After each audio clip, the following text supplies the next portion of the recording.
Constitution, Roadmap to India's Growth in the 21st Century on our Constitution Day in the year 2020. Secondly, I would like to thank Dr. Pooja Khullar and Professor Bhoop Singh Ji for their kind invitation to be chief guest and act as the keynote speaker at this international conference to celebrate the Constitution Day of India. It is actually a pleasure for me to join you all, as I also hail from Haryana. I studied there. I'll talk a little bit about it later. So, ladies and gentlemen, today, in response to the invitation, the title of my talk is Constitution of India, the cornerstone of national transformation for global good. At the outset, let us thank once again Dr. B.R. Ambedkar and the Constituent Assembly for giving us the invaluable gift of a great constitution. Today, I would like to start by recalling an episode from my childhood and youth. It was sometime in 1976-77. My family and I lived in the twin city of Hyderabad and Sikandrabad. At that time, I was 6 or 7 years old. With a twinkle in my eyes, I innocently asked my father, "What do you do at work?" Although I knew factually that he worked with the Indian Air Force, I wasn't sure what he was actually doing.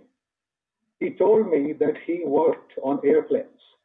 He flew in them, and most importantly, he made sure that the airplanes he worked on flew safely without falling down from the sky. I was totally amazed.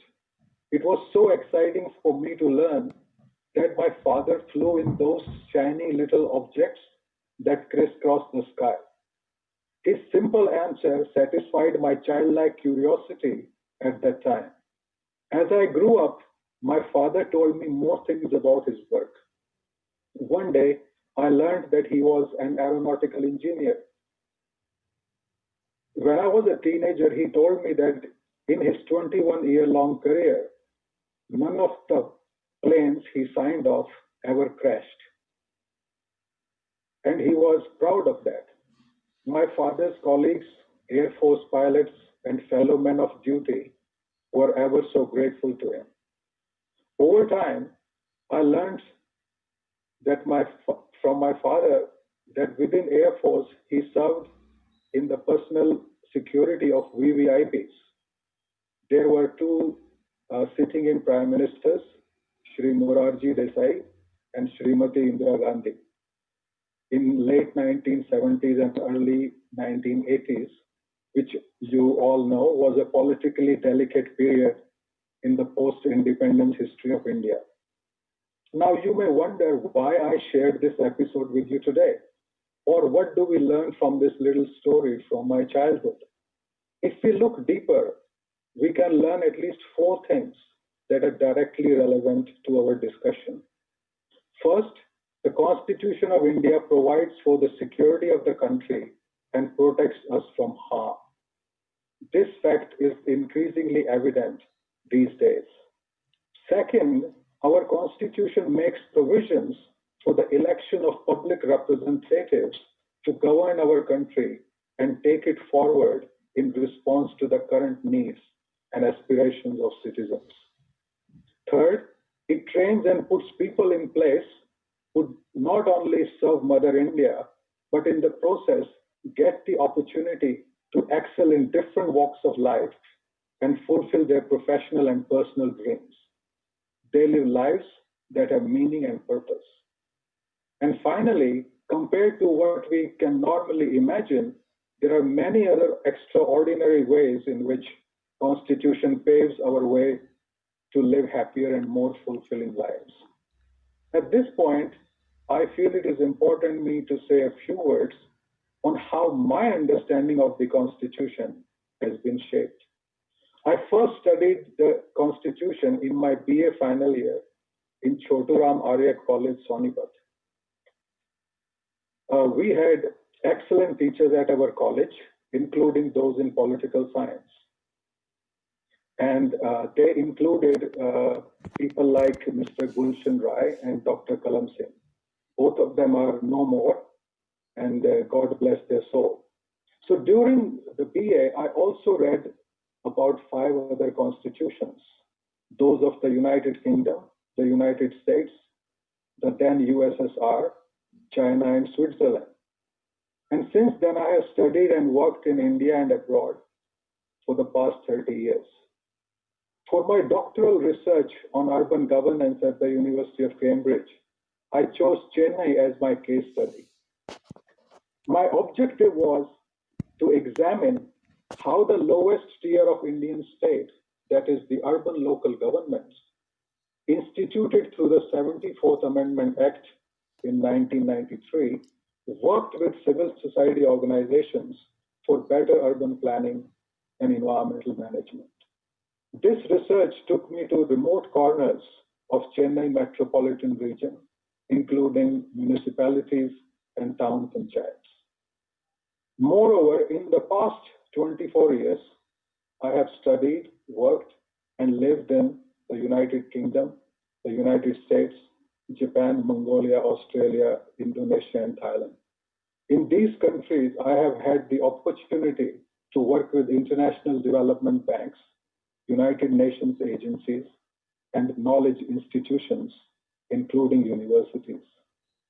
At these organizations, my professional and academic work has focused on analyzing public policies and understanding the various bottlenecks to sustainable development in a number of countries around the world. And very importantly, when I was working internationally and in India, I had to learn the fine difference between the constitution, rules and regulations, policies, strategies, plans, programs, and projects. And all of this has enriched my understanding and given me rich practical experiences and unique and pragmatic insights. Based on this, it is in this context that the Indian social thought transcends the Western individualism. Further, our identity in the society and the nation is defined based on the multiple roles we play in our everyday lives. For instance, in my personal social life, I'm not only an individual, I am also a grandson, son, brother, husband, father, son-in-law, brother-in-law of different individuals in the society. Similarly, in the educational sphere of activity, I am a student, classmate, teacher, co-researcher, and colleague. In intellectual community such as this group, I am seen as a geographer, an urbanist, political policy analyst, political scientist, development practitioner, and so on. To the like-minded people, I may be a friend. And to a lot of aspiring youth in India and around the world, I act as a guide and mentor. So it is this rich socio-cultural fabric that keeps our society together. The Constitution supports this not only in the form of individual rights and duties, but also by providing the freedom to associate ourselves with other citizens. For example, we are free to establish civic organizations that may support social, economic, cultural, or environmental causes. In the same vein, the Constitution supports the formation of economic and political organizations, such as businesses and political parties, respectively. Thus, we see that the Constitution provides the conditions to every one of us to develop and define our own individual identity vis-a-vis the roles we play in the larger context of our society as well as our nation. That brings me to the second identity, that is the national identity. So the Constitution of India provides us the substructure necessary for the development, nurturing, strengthening and transforming our national identity. I would like to underline three areas of our national identity that we have broadly established over the past 70 years since the adoption of our Constitution. The first is the development of scientific temper. It seems that we as a nation have taken very seriously our fundamental duty, which is to develop the scientific temper, humanism, and the spirit of inquiry and reform.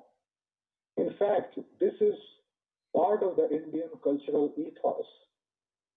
It can be witnessed in the establishment and growth of institutions of research, experimentation, and higher learning, general and specialized universities, institutes of technology and medical science, and scientific laboratories. We have gone so far in this endeavor that we have literally converted old buildings that were used for colonial purposes to house institutions of higher learning. For example, the Khilji detention camp at Kharagpur was converted into Institute of Technology, and the Viceroy House in Shimla into the Indian Institute of Advanced Study. The second dimension of national identity is the consolidation of our nation's democratic character. It does not need to be restated that India is the world's largest democracy. Compared to many voices that were raised before our independence, we have successfully navigated the political waters to establish a well-functioning democracy. With 3 tiers of government, national, state, and local, India is a fully functional democratic political system. Thousands of people's representatives are elected regularly at these 3 levels of governments through open and fair elections all around the country and supported by an independent election commission. The third dimension of national identity that we have established is the consistent focus on social inclusion. The nation has made incessant efforts towards providing equal opportunities to all and emphasized positive discrimination through policies such as reservation in education and employment for historically marginalized and disadvantaged groups across the country. Such reservation has been recently extended to economically weaker sections. There is ever so renewed emphasis on the needs of women, children, youth, senior citizens, differently abled people, and other social groups. The third type of identity that our Constitution helps to define is our global identity. This relates to India's place in the increasingly interconnected and interdependent world that we live in now. COVID-19 pandemic has accentuated some of these interconnections and interdependencies, as we have seen since the beginning of this year. There are at least 2 areas in which India's identity stands out at the global level. First is India's multiculturalism. When an Indian goes abroad, she is able to socialize and work with people of any nationality. Such multicultural outlook is founded on our rich socio-cultural diversity. Our multicultural conditioning from the childhood helps us to make friends, discuss ideas, express opinions, and build collaboration in diverse national and cultural contexts around the world that I have witnessed in my personal life. Our newspapers are full of Indians living abroad and doing well in many different walks of life, including avant-garde professions, academia, media, sports, and so on. People of Indian origin play important political roles in countries such as Canada, Mauritius, the United Kingdom, and the United States. Secondly, India has become known for her sustained technological advancement. This applies in two broad fields. First is the information technology or IT. You will find Indian IT engineers working in countries around the world. Many a times, non-Indians approach me thinking that I am also an IT engineer. This has been followed by our latest and remarkable advances in space technology, whether it is Mangalyaan or a record-breaking installation of satellites by our sky-piercing rockets.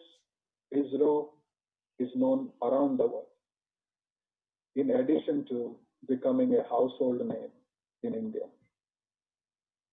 And that brings me finally to the third key focus area, and that is the development of India's sense of purpose.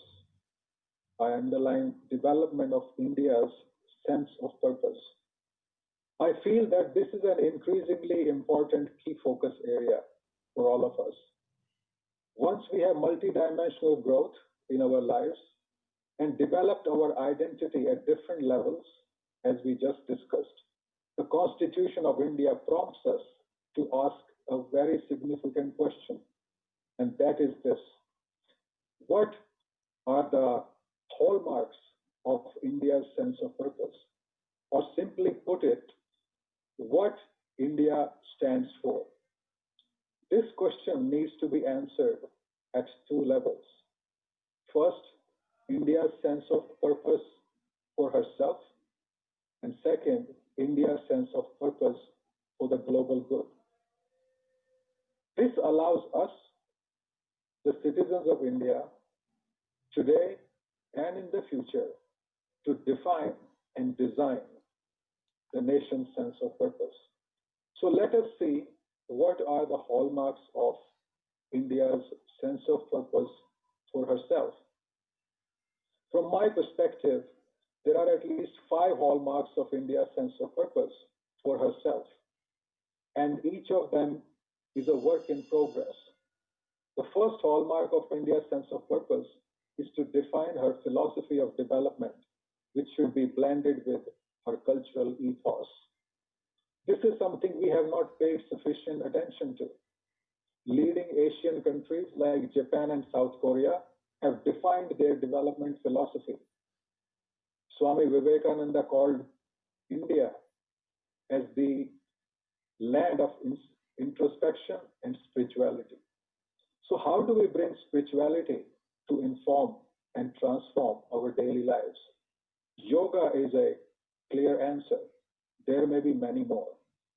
At the same time, we cannot avoid what is happening at the global level.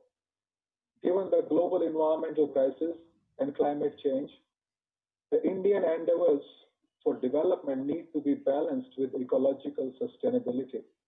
And the good news is that one of the directive principles of state policy supports this. It says to protect and improve the natural environment, including forests, lakes, rivers, wildlife, and to have compassion for living creatures. Thus, India's philosophy of development needs to be married with Indian ethos, with an emphasis on spirituality, cultural diversity, and protection of nature. The second hallmark is social inclusion and cultural harmony. The efforts made by India on social inclusion were just highlighted above. Further, we need to ask, how does this relate to India's philosophy of development? Is Antodaya, which is being emphasized and practiced by the government of India at present, one dimension of this hallmark? Perhaps. In this line of thought, supporting financial inclusion of the poor and provision of LPG connections to the poorest women are commendable national programs that have achieved worldwide appreciation. Such innovative works need to be continued. Further, there are fault lines when it comes to furthering socio-cultural harmony. Representatives of all social cultural groups will need to find ways and means for developing mutual respect, as emphasized by Rajiv Malhotra ji, and promoting peaceful coexistence. Third hallmark of India's sense of purpose is political maturity in her democratic system and practice. Our democracy is still relatively new. An ordinary little thing happens in the country and it gets politicized immediately. It affects the work of our legislature and the executive at the national level and other levels. Such politicization our media and our